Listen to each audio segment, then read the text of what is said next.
Hi all, welcome to the channel Kavya creations. ಇವತ್ತೊಂದು ಡಿಫ್ರೆಂಟಾಗಿ beetroot juice ಮಾಡ್ತಾ ಇದ್ದೀನಿ. ಹಾಗೆ ಈ ಜ್ಯೂಸ್ನ ನೀವು ವೀಕ್ಲಿ 3 ಟೈಮ್ಸ್ ಕುಡಿಬೋದು ಅಥವಾ ಒನ್ ಡೇ ಬಿಟ್ಟು ಒನ್ ಡೇ ಆದರೂ ಕುಡಿಬೋದು. ಹಾಗೆ ಈ ಜ್ಯೂಸಿಂದ ಸ್ಕಿನ್ಗೆ ಆಗಿರ್ಬೋದು, ಹೇರ್ಗೆ ಆಗಿರ್ಬೋದು ಎಲ್ಲ ಥರ ಬೆನಿಫಿಟ್ಸ್ ಇದೆ. ತುಂಬಾ ಒಳ್ಳೆಯದು. ಈ ಡಿಫ್ರೆಂಟ್ ಬೀಟ್ರೂಟ್ ಜ್ಯೂಸ್ನ ಯಾವ ರೀತಿ ಮಾಡೋದು ಅಂತ ನೋಡೋಣ. ನಾನಿಲ್ಲಿ 2 ಗ್ಲಾಸ್ ಜ್ಯೂಸ್ನ ಮಾಡ್ತಾ ಇದ್ದೀನಿ. ಅದರಿಂದ ಒಂದು ಅರ್ಧ ಬೀಟ್ರೂಟ್ನ ಸಿಪ್ಪೆ ಸುಲಿದು ಕಟ್ ಮಾಡಿ ಇಟ್ಕೊಂಡಿದ್ದೀನಿ. ಸ್ವಲ್ಪ ದಾಳಿಂಬೆ, ಕ್ಯಾರೆಟ್ ಹಾಗೆ ಆಪಲ್ನ ಕೂಡ ಬೀಜ ತೆಗೆದು ಕಟ್ ಮಾಡಿ ಇಟ್ಕೊಂಡಿದ್ದೀನಿ. ಹಾಗೆ ಇದ್ರ ಜೊತೆಗೆ ಒಂದು ಬಾಳೆಹಣ್ಣು ಕೂಡ ಕಟ್ ಮಾಡಿ ಇಟ್ಕೊಂಡಿದ್ದೀನಿ. ಸ್ವೀಟ್ಗೆ ಸ್ವಲ್ಪ ಶುಗರ್ ತೊಗೊಂಡಿದ್ದೀನಿ. ಈಗ ಯಾವ ರೀತಿ ಮಾಡೋದು ಅಂತ ನೋಡೋಣ.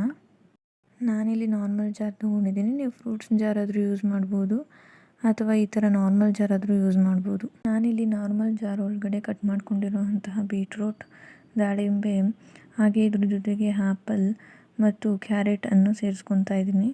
ಮತ್ತು ಇದ್ರ ಜೊತೆಗೆ ಕಟ್ ಮಾಡಿ ಇಟ್ಕೊಂಡಿರುವಂತಹ ಬಾಳೆಹಣ್ಣು ಕೂಡ ಹಾಕ್ಕೊತಾ ಇದ್ದೀನಿ. ಒಂದು ಬಾಳೆಹಣ್ಣು ಯೂಸ್ ಮಾಡೋದ್ರಿಂದ ಶುಗರ್ ಅಷ್ಟು ಯೂಸ್ ಮಾಡೋ ಅಷ್ಟು ಇರೋದಿಲ್ಲ.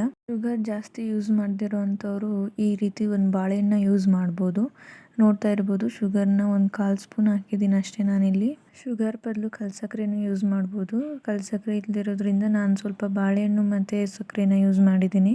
ನಂತರ ಇಷ್ಟೂ ಸ್ವಲ್ಪ ನೀರು ಹಾಕ್ಕೊಂಡು ಸ್ಮೂತಾಗಿ ಗ್ರೈಂಡ್ ಮಾಡಿಕೊಂಡ್ರೆ ಆಯಿತು. ಈ ರೀತಿ ನೀಟಾಗಿ ಸ್ಮೂತಾಗಿ ಗ್ರೈಂಡ್ ಮಾಡ್ಕೊಳ್ಳೋದ್ರಿಂದ ಫಿಲ್ಟರ್ ಮಾಡೋ ಅಷ್ಟು ಇರೋದಿಲ್ಲ, ಹಾಗೆ ವೇಸ್ಟ್ ಕೂಡ ಆಗೋದಿಲ್ಲ. ನಮ್ಗೆ ಎಷ್ಟು ಬೇಕೋ ಅಷ್ಟು ನೀರನ್ನು ಹಾಕ್ಕೊಂಡು ತೆಳ್ಳಗೆ ಮಾಡಿಕೊಂಡು ಕುಡಿಬೋದು. ನಾವಿಲ್ಲಿ ಬನಾನಾ ಯೂಸ್ ಮಾಡಿರೋದ್ರಿಂದ ನೀಟಾಗಿ ಸ್ಮೂತಾಗಿ ಗ್ರೈಂಡ್ ಆಗುತ್ತೆ. ಹಾಗೆ ಶುಗರು ಜಾಸ್ತಿ ಯೂಸ್ ಮಾಡೋ ಅಷ್ಟು ಇರೋದಿಲ್ಲ. ನಮ್ಮ ಹೆಲ್ತು ಕೂಡ ಒಳ್ಳೆಯದು. ನೀಟಾಗಿ ಸ್ಮೂತಾಗಿ ಗ್ರೈಂಡ್ ಆಗಿರುತ್ತೆ, ವೇಸ್ಟ್ ಕೂಡ ಆಗೋದಿಲ್ಲ ಫಿಲ್ಟರ್ ಮಾಡಿ. ಈಗ ರೆಡಿ ಆಗಿದೆ, ನೋಡ್ತಾ ಇರ್ಬೋದು ಎಷ್ಟು ಕಲರ್ಫುಲ್ಲಾಗಿ ಸಖತ್ತಾಗಿದೆ ಬೀಟ್ರೂಟ್ ಜ್ಯೂಸ್. ನಿಮಗೂ ಇಷ್ಟ ಆಗಿದರೆ ನೀವು ಟ್ರೈ ಮಾಡಿ.